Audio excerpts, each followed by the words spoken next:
thank you, Chair, for that introduction, and to members. I introduce the report today, which, as you say, has a lot of detail on a variety of subjects, and almost seeing it as a bit like an end-of-term report, given the time of year we're in. It's easy to forget we're on the cusp of Christmas.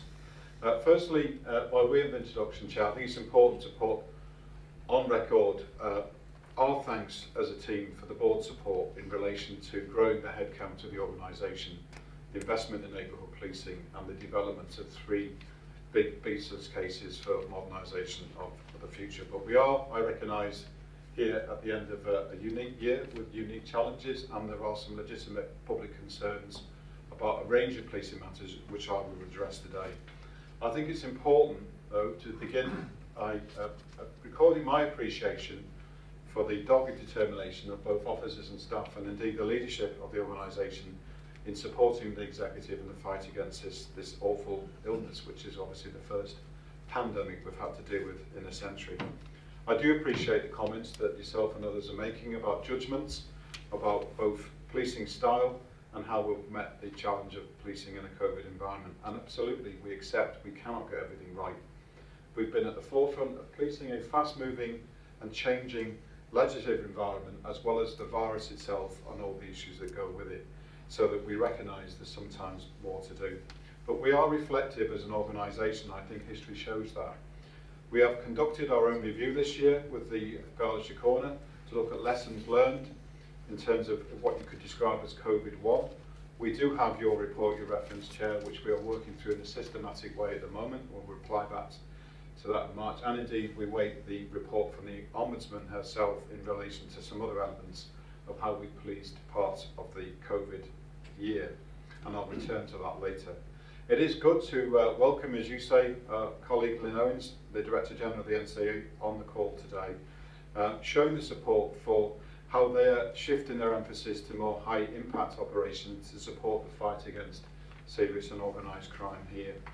It's probably worth recognising, though, that the model in which we work here is different from the rest of the UK, tackling the breadth of serious crime, terrorism, and all that goes with it. And of course, this week, the BBC Spotlight programme has again shown things are in sharp focus. I always keep an open mind about what we've done in the past and where we can do better, and certainly myself, Mark the Depp, and Barbara as a lead on this, keep the tactical response under active review, and I'm particularly persuaded, for example, by how we look at issues that are highlighted by HMICFRS, one of our main sort of watchdog type bodies, where other places in the UK are doing well. So, for example, would the matrix type approach in Merseyside Police, which tackles organised crime, be something we could adapt to the environment here and build on the work the Paramilitary Crime Task Force are doing? But it's easy to forget that's all we've actually embraced this year, aside from COVID, isn't it? Because we've conducted our largest single counter-terrorism operation for a decade. We've had a man sentenced to 22 years in prison for the cowardly murder of a police officer, and we've been working with the National Crime Agency, as we've heard, which has led to our largest overall haul of drugs in a year so far at £6 million. We're running our largest and most complex money laundering investigation, and the sheer scale and complexity of what some of our detectives colleagues are doing at the moment is quite remarkable. We have 250 complex investigations running, 100 centred on homicide and 120 on terrorism. We're moving to the arrest phase of our largest safeguarding operation, so the breadth and pace is relentless. It's easy to forget we're 4 weeks away from EU exit. We're still unclear the form that will take. We're doing a lot of work led by ACC Mark McEwen, and only yesterday joined a ministerial meeting with the Justice Minister here, as well as her counterpart from Dublin and senior colleagues from the Garda Corner, looking at approaches to this issue in the weeks and months ahead. And also introduced to colleagues today the launch of our Season's Greetings Christmas campaign. But turning back to the COVID issues you touched on, Chair, I think there's a few bits I'd like to stress. Firstly, I want to assure all board members and indeed the public that speculation that we're running down the clock in relation to the Story and Fuel investigation is misplaced. And I have personal assurances from the prosecution service about how the time dimension will be managed within normal practice and procedure. But I do recognise that, as you allude to, the policing process has raised a number of issues which are highlighted in John's report, and we'll bring back some of our conclusions to you in January and then the February meeting. That, I suppose, to some degree is about law and due process. But I do also recognise that events across the summer have shown the depth and breadth of public emotion, which is palpable at different communities. I've seen at different times frustration, concern, and indeed hurt about how we've policed a variety of things, from funerals to parades to protest. So I recognise that working with yourself, it's my duty and our duty to maintain and improve public confidence. Certainly, you may have a view that some of the language we've heard in the past, that policing is perhaps no longer a two-tier game, and the Black Lives Matter protest showed us there's different issues we have to address as well. In that regard, and it's referenced in my report, I want to announce to you today my plans for next year to launch a new community relations task force, which will be led by ACC Mark McEwen. We're going to work with the board on developing the terms of reference, and I want to commit to making improving community engagement a key priority for next year. You will recall your support across the year for investing an extra 400 officers into neighbourhood policing teams, if you like, the what. So the how will be how we improve the relationship with communities, building on what we've done over years of experience. I do not underestimate, Chair, the emotion and the concern about the emotive issue and difficult issue of spit and bite guards, but I want to share some facts before I take questions. This matter has been rolling along since 2004, so 16 years, when a previous Ombudsman made a recommendation we should consider their introduction, and we've been in active dialogue with the board since the 18th of March in that regard. It is fair to say it's an evolving approach, and we're learning the lessons as we're going along. But equally, we're now an outlier. We're the only police service in the UK, and indeed the island of Ireland, because the Garda Síochána have introduced the same tactics, that don't have this protection available in terms of helping me manage my health and safety duties in a COVID environment, both in relation to the officers and staff and indeed the public that they come into contact with.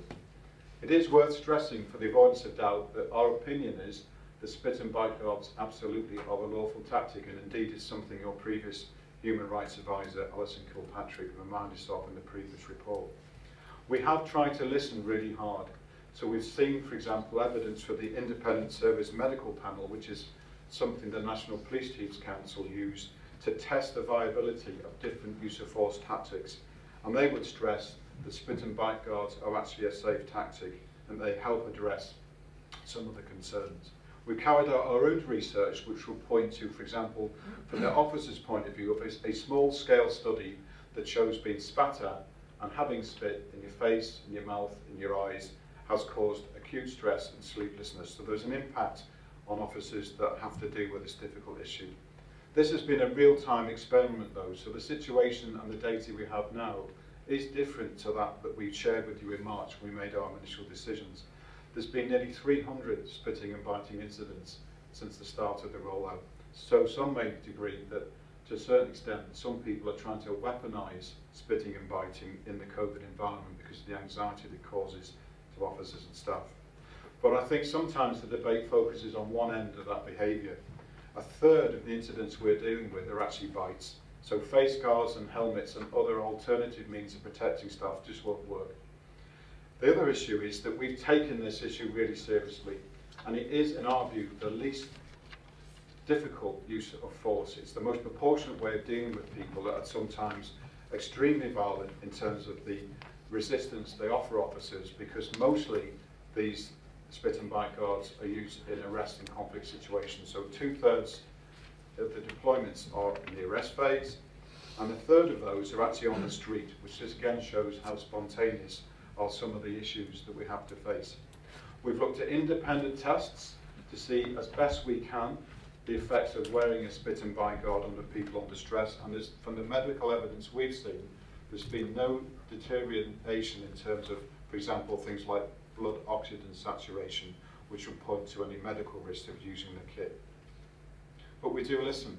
So, conscious of your comments, Chair, we've been in dialogue with the Equality Commission, the Human Rights Commission, the Children's Commissioner, and indeed the Ombudsman. And we are partway through a full equality impact assessment, which is at stage 2, and we'll bring that back to the board when we are finished. Checks and balances are at the cornerstone of what we've been doing on this issue.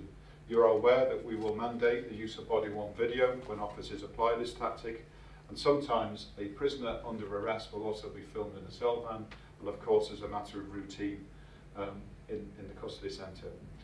The Deputy Mark and I have committed personally to sign off amendments to training and policy before we roll out this equipment any further. And also we rely absolutely on the checks and balances of the work of the Ombudsman, who reviews every single incident.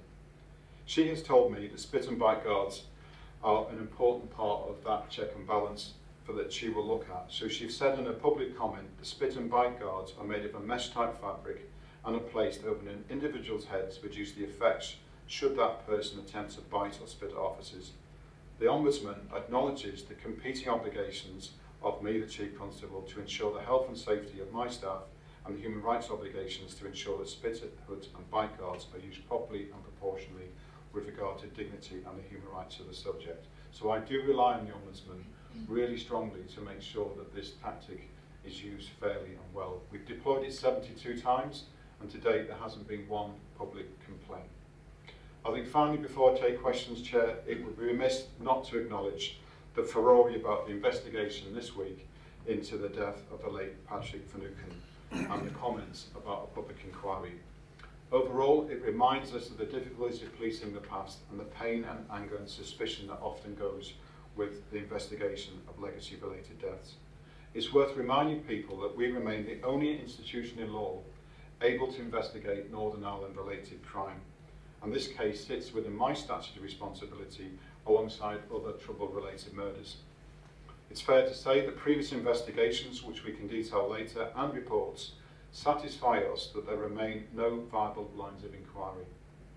We will begin the first step of a review process next week after careful consideration, but it's also worth stressing that we've made it plain that this is a very complex case, that the remedies themselves are complex and strewn with practical difficulties as outlined in our recent press release.